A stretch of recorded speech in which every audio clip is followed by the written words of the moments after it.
Your love for me will be shown by how much you cooperate with each other. Hare Krishna. These powerful words from our founder Acharya, His Divine Grace, A.C. Bhaktivedanta Swami Prabhupada, carry deep meaning and relevance for all of us today. Cooperation is an essential expression of care. True care is not simply a program or an initiative.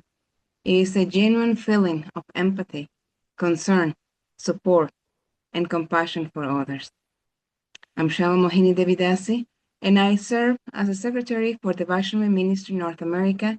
As today, I'm honored to speak with His Grace Jai Nitai Das, chair of the Devotee Care Initiative for North America, and someone who exemplifies what caring for devotee truly means through his service and dedication. In the spirit of cooperation and devotional care, the Vaishnavi Ministry North America is pleased to host this discussion so that we can deepen our understanding of what devotee care is, why it is important, and how together we can help create healthier, stronger, and more caring Vaishnava communities. Welcome and thank you for your time, Jai Nitai Prabhu.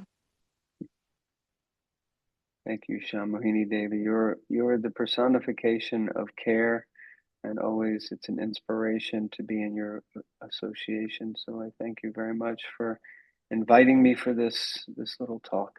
Hare Krishna. Thank you for your very kind words, Prabhu. Please allow me to just share a little bit about yourself. His Grace Jai Nitai Das, a second initiated disciple of His Holiness Radhanath Swami, joined ISKCON in 1998 from a professional background of consultancy in software development, testing, in the investment banking industry. He spent 10 years in the Brahmachari ashram, heading up outreach and temple management. Now, in the Grihastra ashram, he previously served as temple president of ISKCON London for 14 years, as honor supervisor for London and the South East, and Euro RGB member and Euro RGB EC chairman. For the last 3 years, he and his wife have focused on community development and devotee care internationally, traveling and teaching the devotee care course established and endorsed by the GBC. They are now based in New York City at the Bhakti Center and Matchless Gifts projects where they oversee the community care team. He serves as the devotee care representative for North America. He has conducted seminars and courses in universities, corporates, many temples, previous ILSs, and is a faculty member of the GBC College. Once again, thank you for being here today, Prabhu. And I would like to start by asking, how would you define devotee care? Wow. It's a big question, and there's so many different answers that can be given. I wanted to answer with something that was shared with me by one of my senior godbrothers who also teaches the devotee care course. His name is Radha Gopinath Prabhu. And he said once we were discussing that the way to describe devotee care in one word is by using the word sensitivity. And he said that actually devotee care means sensitivity because we have to become sensitive to the needs, interests, and concerns of another person. And for each person, those needs, interests, and concerns will be different. And so therefore, the application of care and the essence of devotee care is that we have to become sensitive to understand what it is that another person really needs and how we can best serve them. Because the essence, at its essence, devotee care really is Vaishnav Seva.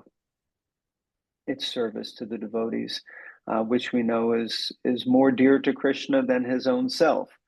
So in this way, we can understand devotee care just by understanding that personally for each and every one of us, as you said, it's not it's not necessarily an initiative or a movement or a department. It's actually a quality of relationship. And in that quality of relationship, we have to become sensitive to each other. Beautiful quality of relationship. So deep. And we could spend hours and hours, but we don't have that much time. But some people feel that devotee care is mainly meant for senior devotees. How would you clarify or expand this understanding to show that devotee care is actually relevant for children, youth, families, congregational members, leaders as well, of course, our elder uh, devotees, who we are thankful for all their sacrifices, for all the input, for everything they've done to carry forward this movement. Yeah, of course, devotee care is for those who are elderly, those who are sick, those who are about to pass away and leave their bodies. Especially of late, we know back to back we've had a series of Prabhupada disciples who are departing from this world. And speaking with those who are still with us, many of them are feeling that, you know, there's that knock, and at any moment, death can come to any of us. So it's not devotee care is absolutely for this. The thing is that we can become consumed with understanding that devotee care is only for this, or when we hear the term devotee care or care, we think it specifically only pertains to someone who is sick, someone who is dying, or someone who is elderly. And that's just not the case, because we all need care, whether we're old or young. Ask any parent what they do for their child, and they'll have to answer that they have to care for them. Ask any husband or wife what they do for their spouse, and they'll have to say, I care for them. I think even in Western marriage vows, it says that we'll care for one another, sort of in sickness and in health, for richer or for poorer, for better or for worse, until death do us part. Um, so um, so care is there for everyone. And as I mentioned earlier, with this idea of sensitivity, depending on I guess, the positioning of a person, where they are in the trajectory of their life, that care will need to be applied differently. So on the devotee care course that we teach, the devotees came up with what we call the spectrum of care. I've given a few talks on that, which discusses that there are 12 areas of care and 12 recipients of care.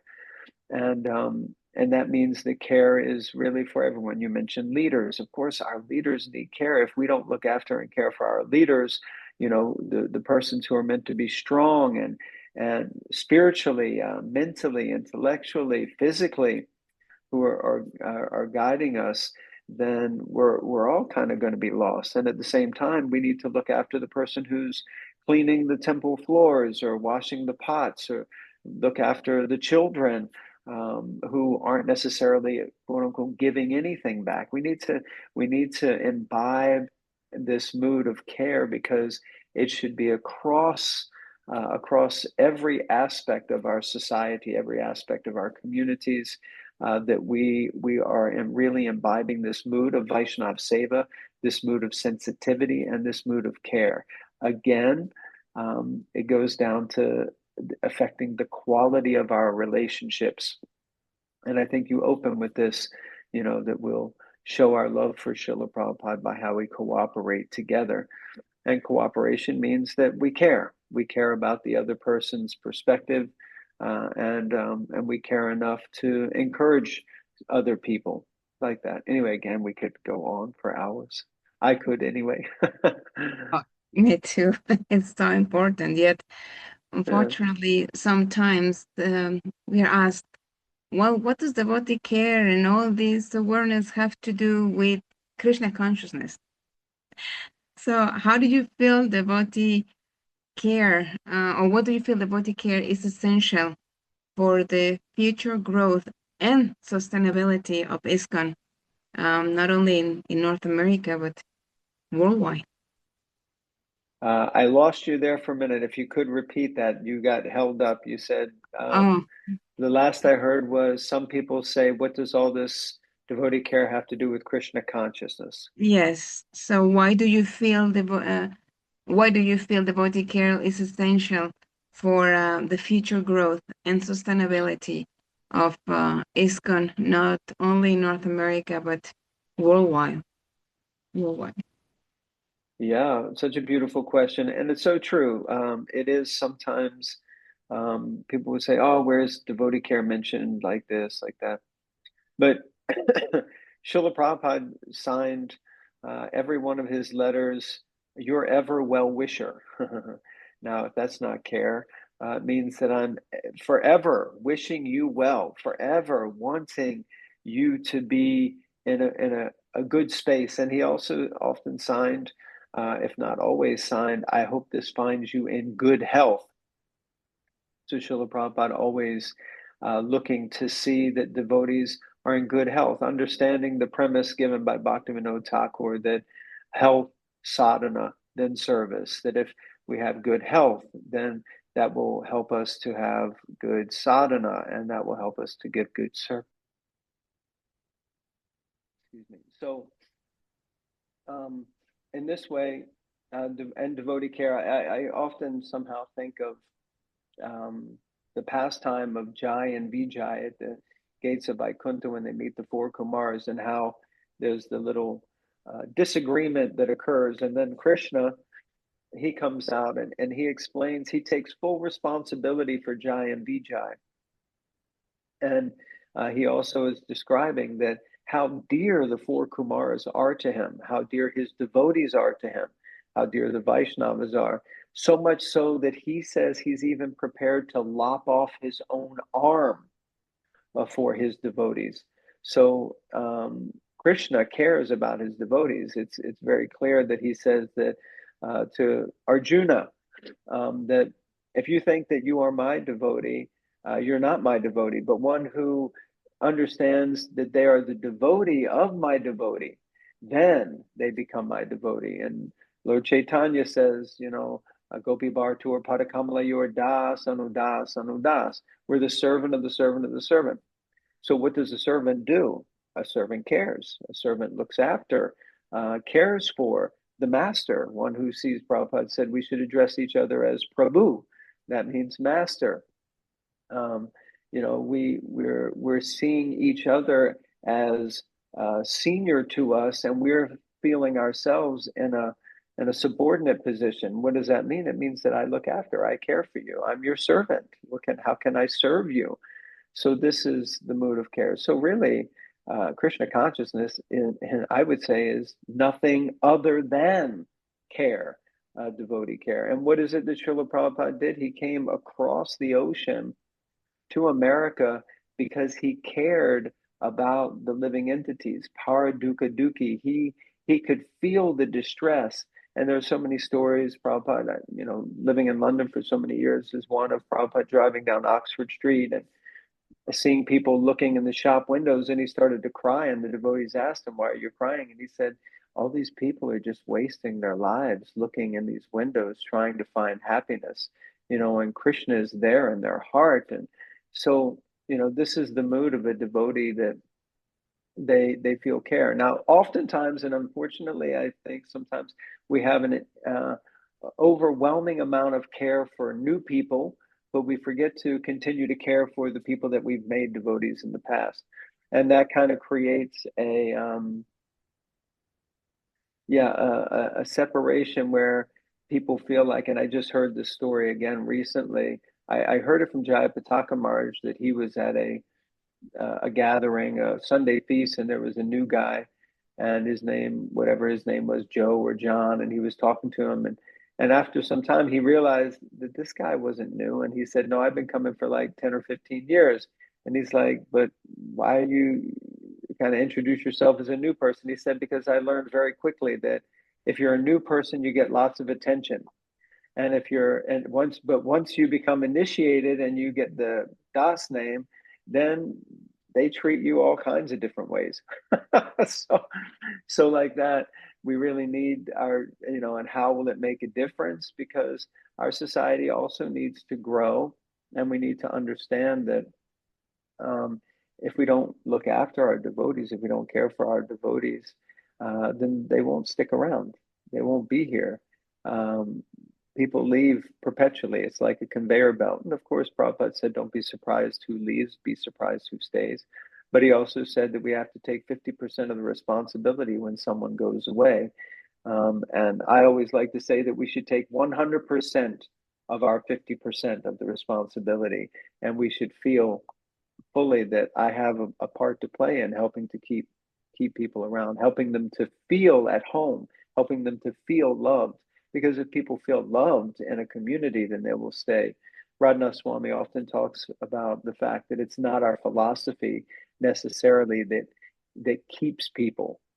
It's the loving relationships that keep people in the movement, that keep people in the mission. So like that, because that's what's happening in the Bhagavatam. That's what's happening in Chaitanya Charitamrita. The devotees are loving and caring for one another. And then they come to our temples, and it is like Bhagavad Gita, but more like Kurukshetra sometimes, rather than a loving scene from the Chaitanya Charitamrita. Anyway, again, I can go on and on and on. Sorry. Yes, no, that is so true. Is as a mother, I can say that, for example, when somebody does something good for my children, right? I'm so happy, and I want to be there because they are my children are being cared for, they're being protected, they're being so Mm, obviously I will want to be in that environment. mm, And so what will I want to come or go to a place where I'm not feeling cared for? yeah, absolutely. So it is truly important. We should always check on devotees also. Why they are not Mm, coming? Why have you seen such and such? No, then why are you doing? mm, mm. It doesn't it doesn't take a minute, more than a minute just to make that phone call. Yes. So it's not true. It's not true. Mm, It's not true. And so I think this brings to another question, which is about mm, challenges. What are some of the biggest challenges currently facing devotees and communities in North America? And how can devotee care help address them? I know this you just mentioned, caring for those devotees who are there for established devotees. Um, but there we have so many challenges, and unfortunately, many times they don't connect the care aspect to those mm. challenges. Yeah, very good points. Such wonderful questions. Um, yeah, I mean there are so many challenges, and the nature of the material world is that there's going to be perpetually challenges. As hard as we try, unfortunately, there'll never be a point at which all the difficulties of the material world just fade away. Mm, In fact, these difficulties and challenges are there to make us stronger, to teach us lessons, to help us to learn, to help us to grow. Um, Krishna says in the Bhagavad Gita that every endeavor is covered by some fault, which means that we're perpetually making mistakes. But the idea is that we should try to learn from our mistakes. And of course, in the 60th anniversary year, we should be thinking, we're a 60-year old now. Many people will say that's not very old. There's other institutions, 200 years, 250 years. So 60 years in one sense is young. But if we were to go to a 60-year-old person, we would often think that they would be wise with realization. They would be able to look back and say, yeah, I went through having children, now I have grandchildren, I've seen the world, I've worked, I've done so many things, and they'll have some level of wisdom. So it's also important that we become wise and try to start to learn from the mistakes of the past, not to repeat them. And many, many different challenges. I mean, there's so many challenges. But one one senior devotee was sharing that He's a sannyasi, a guru, GBC. He was sharing with us once that in traveling around, going to so many different places, he sees that there is one need, one distinct need that everyone has. And he says that's care. Everyone needs care. And he says, in the one way that he sees is that often people just need to be heard. They need someone to speak to. They need someone whom they can just bare their heart to. Um, Dadati pratigrinati guyam akyati prichiti, that one can reveal one's mind to another devotee. And he says that often he sees that devotees don't have that person in their life. And then he winds up becoming that person for hundreds of people, thousands of people. And of course, it takes a high level of trust. Trust is a big thing in any community. For someone to reveal their heart, they have to have a high level of trust in the person. And that's something that has to happen over time, or we have to see by the level of someone's integrity in their life. But I would say a very simple way of dealing with the so many challenges is if we could just learn to listen to each other. Interesting point. That same spiritual master was sharing recently that that in attending GBC meetings over the years, over many years, he said, I feel that I can confirm that very often when there is conflict or disagreement, even amongst the GBC, the leaders, that actually they are just not listening to the other side. Because if they did really genuinely suspended their own, arguments, because that's what we're doing. Often when people are speaking, we're just conjugating on what we're going to reply. And if we could just stop that for a little while, stop that internal conversation and really genuinely listen. His impression was that I really think that if we really just listen to each other, we would understand that, okay, they have some really good points. And I get it. I see where they're coming from. We may disagree. That's okay. But at least we listen and we hear and we start to try to understand where someone else is coming from. So I don't necessarily have to agree with what someone is saying to me to understand that what they're saying is a reality for them, is a truth for them, and that it's genuinely affecting them. I may think I have so many solutions to someone else's problems, but at the end of the day, sometimes we just need to be that a space for empathy, a space for not sympathy, but a space for empathy, a space where we really paraduka duki, we really acknowledge in another person that they have a perspective or they have a difficulty or they have a challenge, and wow, this must just be really an intense time for you. Not that we have to offer some solution. And unfortunately, being in a man's body, our tendency is to just find solutions for problems and sweep them out of the way and move on to the next one. But actually, we need to develop. Prabhupada said we should have the heart of a Bengali mother and the courage of a British soldier. So often we need to develop a little bit more of that Bengali mother aspect. Beautiful. Thank you very much for making the distinction between sympathy and empathy, which is at times misunderstood. And we have to, yes, you're so right. We have to really learn to listen, because everybody wants to be a communicator, but nobody wants to be the receptor. And the message goes everywhere. It's just like shooting arrows here and there. It's not hitting the target. So we have to learn to respectfully agree to disagree. Very nice. Yes. So What is that saying? We have two ears and one mouth, which means we should listen twice as much as we talk. there, so true. So how can temples, you were mentioning GBC, but at our local temples, right? How can they practically create a stronger culture of care, of appreciation, and healthy relationships among devotees? Yeah. So this is again another wonderful question. Um, Really, in one sense, I would say that the best, we really shouldn't even have to talk about it.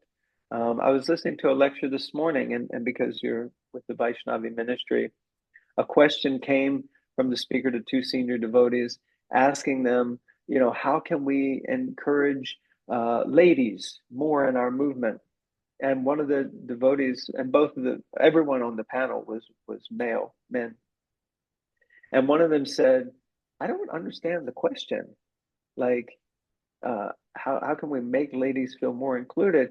He's like, at least half, if not more, of the population of the planet are ladies, and every single one of us have manifested here because of a lady. he's like he's like, I don't understand where the question is, because ladies permeate our entire culture. And then he went on to, because sometimes we make it like there's something different or there's something separate, as if there's us and them, but actually it's like we owe everything that we have. Yet just a few days ago was Mother's Day, and I was very fortunate to give a class and speak on this topic of the power of the mother, and how we're all so indebted to our mothers. And you're also a mother. So, and Prabhupada also said, as much as there's debate, I found some quotes when I was researching, and Prabhupada said, he quoted Chanakya Pandit, we should see every woman except for our wife as mother, and we should address them as Mataji. but but still never, without that. But the point is, we should have a mood of respect. Um, Now I kind of got off the topic of the question a little bit there, but coming back to the question, if I can recall correctly, which was how can we encourage this mood of care more in our communities? So I would say that education. We shouldn't really have to even be talking about Vaishnav Seva and devotee care, but we do, because it's not happening. And that's why I went off on the tangent about Vaishnavi, like Vaishnavis, because it should just be such a respectful space that, in one sense, you could say we don't really need to have a Vaishnavi ministry because the mood is like so respectful, right? There's so much care. We don't need to have child protection. We don't need to talk about it because we look after our children. So in the same way, like we're trying to educate through the Vaishnavi ministry, we're trying to educate through the child protection. We have the youth sanghas and youth communities. So the same is there for devotee care. There's a course called the Devotee Care course, developed by Prabhupada disciple and many senior devotees from around the movement who came together to look at what are some of the issues, what are some of the problems, how can we address this principle of devotee care and or a lack of devotee care in our communities. So I would say one thing is that please attend the devotee care course, be in touch with us, help us to come and communicate with you and teach a little bit about this principle of devotee care. And it's very principle based.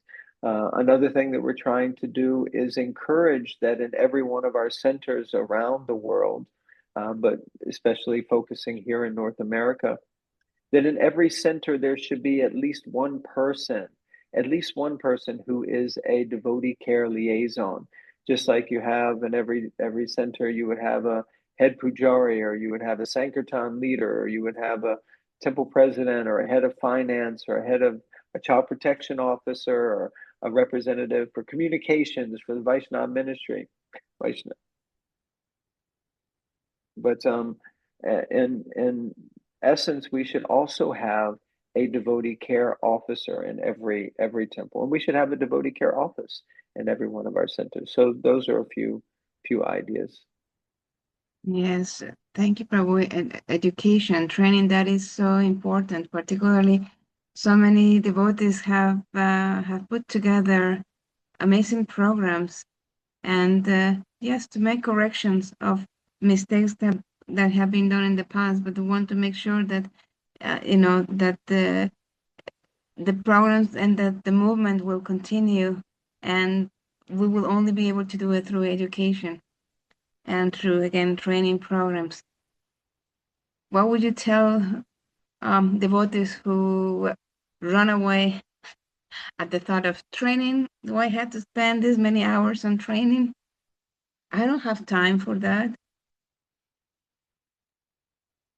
Well, it is an unfortunate thing, and as a former temple president and leader in many different aspects, I know all about the fact of not having time, not wanting to, not wanting to make time. There's always time for the things we want to do. We just have to make sure that we make time. And I think the more that we ignore um, the idea of taking training or getting assistance or addressing these issues, then the longer we'll remain in ignorance. And the only way to defeat ignorance is with knowledge. And so knowledge means that we have to take time to get some training. I would say pretty much everywhere that we've run the course, um, the overwhelming response, the response at the beginning is we don't have enough time, and the response at the end is, I wish we had made more time. Because, for one, the way that we run the course is that we try to bring devotees together in a community and discuss the topic of care. That, in and of itself, opens the heart, and it opens the heart of the members, and the members start to think about how we can care and look after each other, look after our community. That, and then devotees discuss it. They talk. We make it fun and interactive. It's not like just a monologue. So it's a wonderful opportunity for actually the devotees in a community who have a sort of inclination towards care. And it's not just for those who might be caregivers, but it's also targeted at caring administrators, so also those who are in leadership positions. And then all together we sit and we discuss how we can kind of increase, improve, establish the devotee care in our community. But it's not a panacea. There is no panacea. And it's not a one size fits all. It's not like the be all end all. It's not the way and the truth and the light. Nobody is going to become better if they don't do this. But it is an opportunity. I know many years ago we did the leadership and management course that Anutama Prabhu often travels and teaches. And it was like a whole thing. Can we make time? Should we make time? And we found that after doing that course, it made such a big difference. Then later we did the communications course. We also did the mediation course. We started realizing that training our leaders, training our devotees, training our communities, it makes a difference. It just always makes a difference. And Prabhupada said that we're an educational institution, but we don't have time to educate ourselves. We're busy trying to educate everybody else.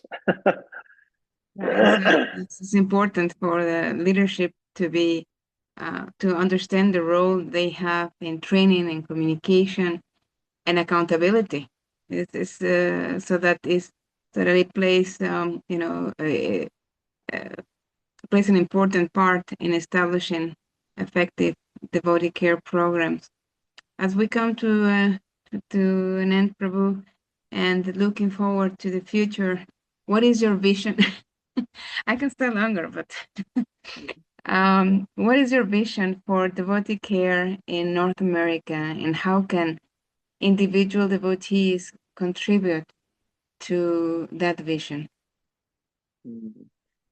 Beautiful. Actually, as you asked that, I wanted to open up the find and read it verbatim, the devotee care um, mission statement.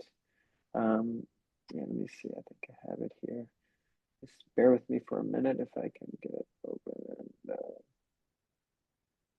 because I think it's very, very powerful.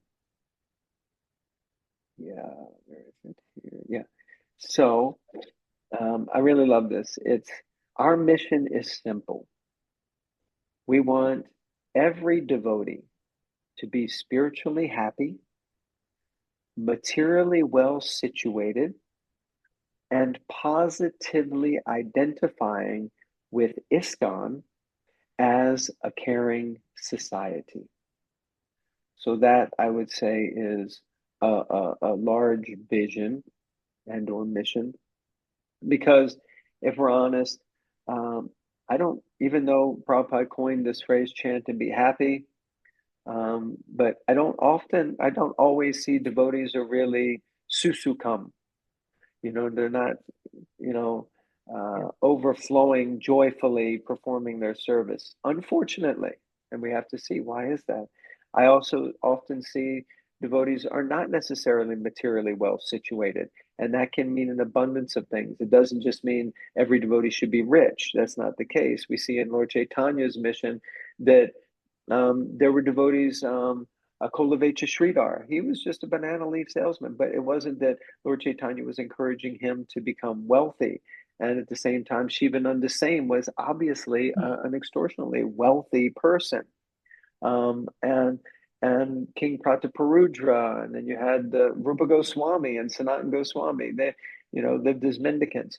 So it just means we should be situated according to our proper varna and our proper ashrams, and then we're proper, and then we can function conducive. And Mother Irmala has this wonderful course that she's doing, and it's really lighting a lot of people up. This career dharma course, which is really really wonderful. And then, of course, the last thing is everyone positively identifying with ISKCON as a caring society. So I don't think we need to take many polls to understand that probably everyone doesn't necessarily feel like that. So this is the vision, this is the mission, that in every one of our centers, as a micro of the macro, that in each center we start to develop this mood of love and care, relationship development, and that we learn to listen to one another and appreciate, and to develop empathy, and to encourage, as Vaisheshika Prabhu says, to encourage the heck out of each other. And we try to make each other feel valued, to try to see what is the beautiful gift that Krishna has given to each and every individual, that they can offer to Krishna, and encourage and empower them to make that offering. So this is a space of care. It's not just doing meal trains. It's not just being there at the end of life. All of those things are definitely there, but at essence, it's just creating a society where we really feel like I feel cared for, I feel supported, I feel loved, and I feel cared for. Beautiful. Rambling again. Well, thank you so much, Prabhu. Would you like to give us some closing words? My closing words are that I really want to appreciate you, Shammohini Devi, for for all that you do. I see that you tirelessly, selflessly give of yourself to in your own center there in Phoenix, trying to encourage uh, care for the children, care for the ladies, care for each and every person. You yourself are just so magnanimous and so giving. You have such a wonderful heart of care and love. You try to do this internationally. Even from our discussion the other day, you said, "Oh, let's have a call in the week." You said it would only be 10 minutes, by the way. You said, "I've got a few questions." And because you care about devotees within our societies, within our communities, and you also care about me, and you care about me, and the initiative that I'm taking up, and whatever we're trying to offer. So my closing words are really deep gratitude and appreciation to you, Shammohini Devi. You make a difference in the world.